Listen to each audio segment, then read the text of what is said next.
Bien, bonjour madame, ou plutôt bonsoir madame Toujard. Alors, je me permets de faire une petite vidéo pour répondre aux deux questions que vous me posiez, qui finalement ont trouvé une seule réponse commune. C'est celle de la problématique des colonnes qui sont affichées dans les différentes listes des saisies. Donc je vais d'abord partager mon écran pour vous indiquer comment euh, faire.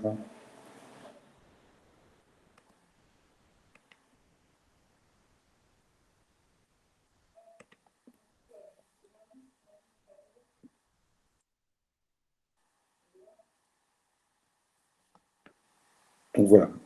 Donc a priori, comme vous me l'avez indiqué dans votre question, vous avez un souci puisque dans un des journaux que vous utilisez, a priori le journal d'achat, vous n'avez pas la possibilité de saisir l'échéance pour la saisie des différentes pièces. Donc il y a plusieurs raisons à cela. Première raison possible, c'est que la colonne n'est simplement pas affichée. D'accord. Alors, pour pouvoir afficher cette colonne, et bien sûr, il y a entrée et il y a indiqué la date d'échéance. On va faire un clic droit au milieu de la page de travail. On va aller dans personnaliser la liste. Ici, on va trouver les différents éléments qui sont déjà présents dans la liste et les différents éléments sélectionnés. Les différents éléments possibles. Pardon. Donc, je vois que dans ma liste, effectivement, moi, j'ai retiré la partie échéance. Et je vais retrouver la date d'échéance ici, que je vais choisir et donc ajouter à ma liste. Et une fois que j'aurai validé la modification, la date d'échéance apparaîtra et il sera possible donc de saisir la date d'échéance pour la saisie. Ça, c'est une première possibilité. Une autre possibilité que vous avez, c'est de régler une fois pour toutes la problématique du colonnage dans vos différentes listes.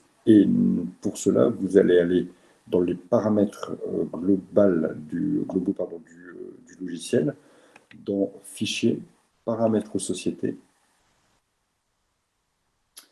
Ensuite, dans une dernière partie ici de personnalisation, on va retrouver le petit bouton colonnage. On va donc cliquer et avoir les différentes possibilités de saisie. Donc, si je prends par exemple mon journal des achats,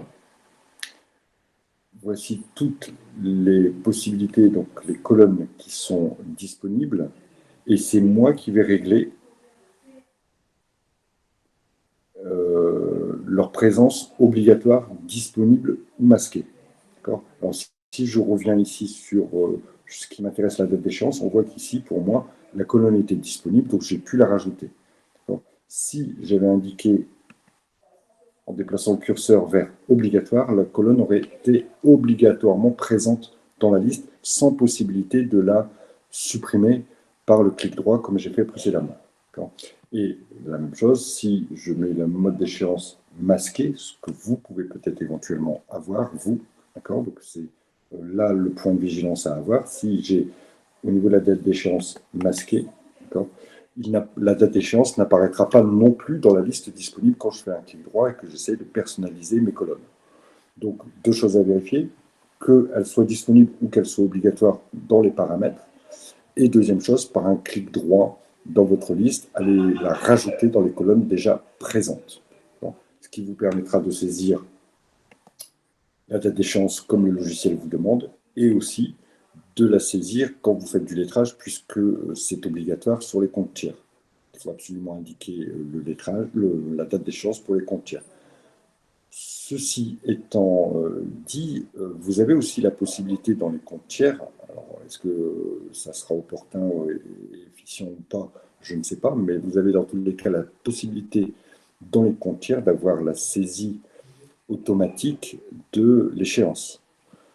Pour cela, on va venir dans la structure des comptes tiers, on va venir sur le plan des comptes tiers. Alors je vais choisir un tiers, moi par exemple ici un tiers fournisseur. Et dans sa fiche, dans la fiche fournisseur, je vais retrouver un onglet qui s'appelle paramètres.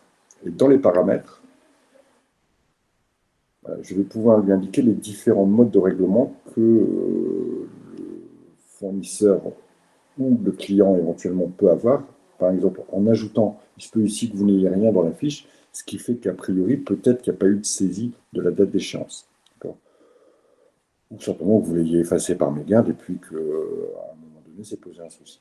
Bon, dans tous les cas, ici, je vais pouvoir ajouter un mode de règlement. Alors, par défaut, il va me proposer le chèque à échéance, donc à 0 jour, hein, d'accord. En allant cliquer dans chèque, je vais pouvoir choisir les différents modes de règlement possibles. Imaginons qu'on choisisse virement. Je vais pouvoir lui indiquer ici que le virement est à 30 jours net, par exemple, ou éventuellement à 30 jours fin de mois, d'accord, ou à 30 jours fin de mois civil. 30 jours fin de mois, ce sera obligatoirement le 30 du mois. 30 jours fin de mois civil, en fonction du mois, ce sera le 28, le 29, le 30 ou le 31. Éventuellement, si on est dans une échéance plus tardive à 30 jours fin de mois le 10, par exemple, voilà comment ça se règle. Comment ça se règle. Si vous voyez apparaître, ce qui ne sera pas le cas ici, je vais donc supprimer mon mode de règlement. Quoique si. Alors je recommence, je rajoute un mode de règlement, je vais mettre un mode de règlement à 30 jours net par chèque. Voilà. Si vous voyez apparaître le petit symbole qui est ici, c'est que le calcul se fera automatiquement. Donc, par rapport à la date de saisie, la date d'échéance se mettra automatiquement en fonction du mode de règlement que vous avez choisi ici, et notamment des conditions 30 jours net. Voilà, je pense que ça va régler vos deux soucis, et le fait de pouvoir saisir la date d'échéance dans le journal des achats, et le fait aussi de la saisir parce que c'est obligatoire quand on fait le lettrage dans les comptes tiers. Voilà, écoutez, j'espère avoir répondu à votre interrogation. N'hésitez pas, bien sûr, s'il y a d'autres soucis, à m'envoyer un petit mail. Je vous remercie, je vous souhaite une bonne soirée.